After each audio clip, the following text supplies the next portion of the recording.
இந்த ஆண்டின் முதல் கூட்டத்தொடரான பட்ஜெட் கூட்டத்தொடர் நாளை தொடங்குகிறது.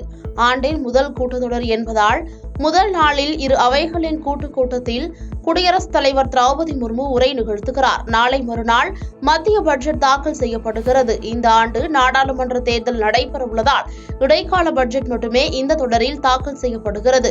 மத்திய நிதியமைச்சர் நிர்மலா சீதாராமன் இடைக்கால பட்ஜெட்டை தாக்கல் செய்கிறார்.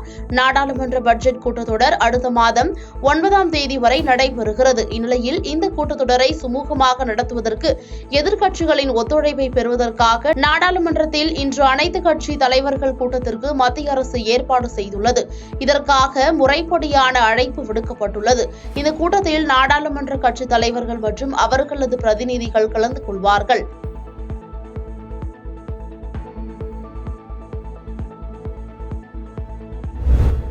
குடியரசு தின விழா முடிந்த 3வது நாள் அதில் பங்கேற்ற முப்படை வீரர்கள் பாசறைக்கு திரும்புவது வழக்கம்.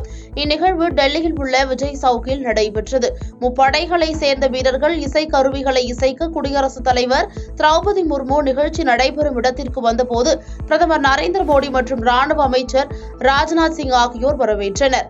இந்நிகழ்வில் உச்சநீதிமன்ற தலைமை நீதிபதி சந்திரசூட், துணை குடியரசுத் தலைவர் ஜெகதீப் தன்கர் உள்ளிட்டோர் பங்கேற்றனர். ராணுவம், கடற்படை, விமானப்படை, மாநில போலீசார், மத்திய போலீசார், ஆயுதப்படை வீரர்கள், ட்ரம்ஸ் இசைக்குழுவினர் உள்ளிட்டோர் அணிவகுப்பு நடத்தினர். இதனை காண ஏராளமான மக்கள் விஜய் சவுக் பகுதிக்கு வருகை தந்தனர்.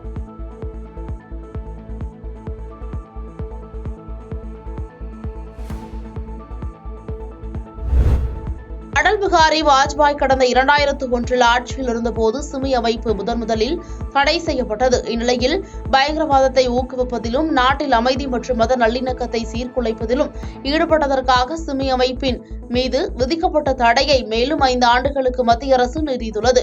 இதுகுறித்து உள்துறை அமைச்சர் அமித்ஷா எக்ஸ் வலைதளத்தில் வெளியிட்டுள்ள செய்தியில், பிரதமர் மோடி தலைமையிலான அரசு ஒருபோதும் பயங்கரவாதத்தை சகித்துக் கொள்ளாது. பயங்கரவாதத்தை வளர்ப்பதிலும் அமைதி மற்றும் மத நல்லிணக்கத்தை சீர்குலைப்பதிலும் சிமி அமைப்பு ஈடுபட்டுள்ளது கண்டறியப்பட்டுள்ளது. இதனால் சிமி மீது விதிக்கப்பட்ட தடை மேலும் 5 ஆண்டுக்கு நீட்டிக்கப்பட்டுள்ளது என பதிவிட்டுள்ளார்.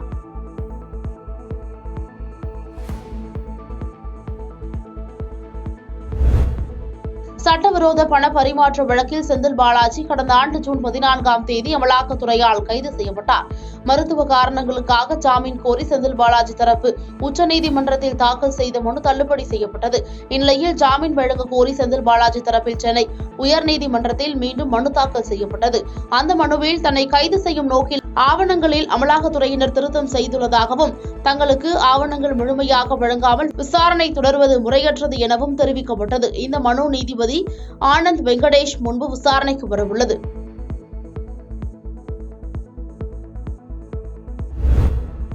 ஈரான் நாட்டில் பாதுகாப்பு அமைச்சகத்திற்கு தேவையான சாதனங்களை உற்பத்தி செய்யும் தொழிற்சாலை ஒன்று இஸ்பாஹன் பகுதியில் செயல்பட்டு வருகிறது. இந்நிலையில் ஈராக் நாட்டின் குர்திஸ்தான் பகுதியிலிருந்து வெடிகுண்டு தாக்குதல் நடத்தும் நோக்கத்துடன் ஈரான் எல்லைக்குள் சட்டவிரோத வகையில் நுழைந்துவிட்டனர் என கூறி 4 பேர் கைது செய்யப்பட்டனர். அவர்கள் இஸ்ரேல் நாட்டின் மொசாட் என்ற உளவு அமைப்பை சேர்ந்தவர்கள் என குற்றச்சாட்டு சுமத்தப்பட்டது. இந்த சூழலில் அவர்கள் 4 பேருக்கும் மரண தண்டனை விதிக்கப்பட்டது. இதனைத் தொடர்ந்து அவர்களுக்கு மரண தண்டனை நிறைவேற்றப்பட்டது.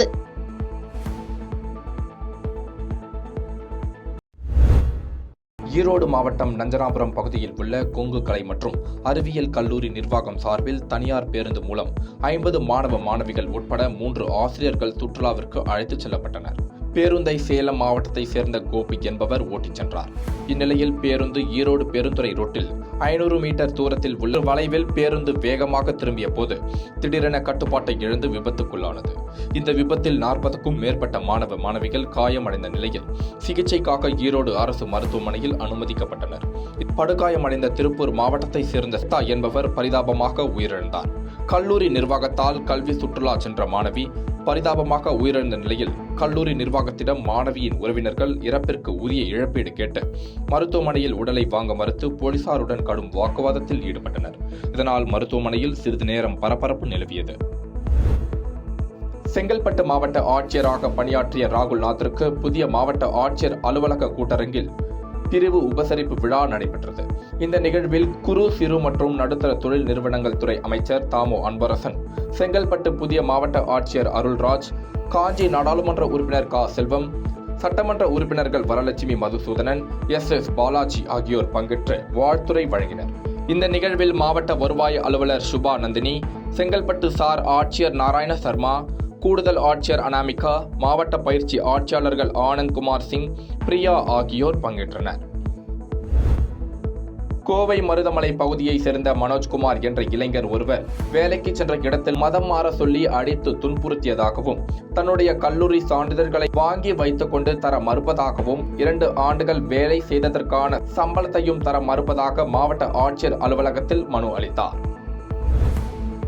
விழுப்புரம் அருகே உள்ள முண்டியம்பாக்கம் பகுதியில் விழுப்புரம் அரசு தலைமை பொது மருத்துவமனையில் ரூபாய் 2.90 கோடி மதிப்பீட்டில் புதியதாக கட்டப்பட்ட பச்சிளம் குழந்தைகளுக்கான செவித்திறன் கண்டறிவதற்கான ஒலி உட்புகா அறை, 3ஆம் பாலினத்தவருக்கான ஆலோசனை பிரிவு, 12 படுக்கைகள் கொண்ட கூடுதல் சிறப்பு பச்சிளம் குழந்தை பராமரிப்பு கட்டிடத்தினை சுகாதாரத்துறை அமைச்சர் மா சுப்பிரமணியன், சிறுபான்மை நலத்துறை அமைச்சர் செஞ்சி மஸ்தான் கலந்து கொண்டு திறந்து வைத்தனர். புதிய கட்டிடங்கள் திறப்பு விழாவில் கலந்து கொண்டு பேசிய அமைச்சர் மா சுப்பிரமணியன், இந்திய அளவில் மகப்பேறு மருத்துவத்தில் 1,00,000 நபர்களில் 103 நபர்கள் உயிரிழப்பதாகவும், தமிழகத்தில் மகப்பேறு உயிரிழப்பு என்பது 50% குறைந்துள்ளதாக தெரிவித்தார்.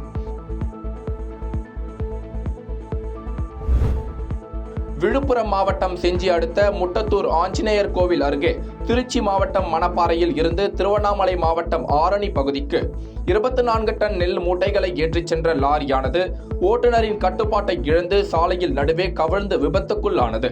இதில் லாரியை ஓட்டிச் சென்ற கரூர் மாவட்டம் கல்லை பகுதியைச் சேர்ந்த பாஸ்கரன் என்பவர் சம்பவ இடத்திலேயே உயிரிழந்தார். இது குறித்து தகவல் அறிந்து வந்த கஞ்சனூர் காவல்துறையினர் பாஸ்கரன் சடலத்தை மீட்டு உடற்கூறு ஆய்வுக்காக முண்டியம்பாக்கம் அரசு மருத்துவக் கல்லூரி மருத்துவமனைக்கு அனுப்பி வைத்து விசாரணை மேற்கொண்டு வருகின்றனர். இதனால் அப்பகுதியில் சிறிது நேரம் போக்குவரத்து பாதிப்பு ஏற்பட்டது. பாதகம் செய்பவரை கண்டால் நாம் பயங்கொள்ளலாகாது பாப்பா, மோதி மிதித்து விடு பாப்பா, அவர் முகத்தில் உமிழ்ந்து விடு பாப்பா. அண்மை செய்திகளை உடனுக்குடன் தெரிந்து கொள்ள இணைந்திருங்கள் இயம்நாடு தொலைக்காட்சியுடன்.